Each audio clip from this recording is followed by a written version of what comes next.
Adobong pusit. Gigisa tayo ng pusit, guys, para sa ulam. Inuna ko na tong napakaraming sibuyas kasi wala tayong bawang. Lagay na natin to pusit. Luin natin, guys.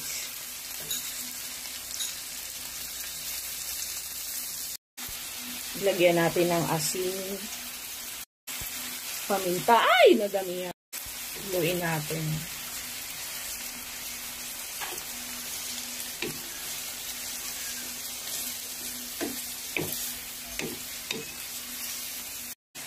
Lagyan natin ng toyo. Haluin ulit. Bango. Sarap. Pakuluan natin siya ng 5 minutes. After 5 minutes, lagyan natin siya ng suka. Konti lang. Ayan. At ayan, ready to serve. Luto na ang ating adobong pusit.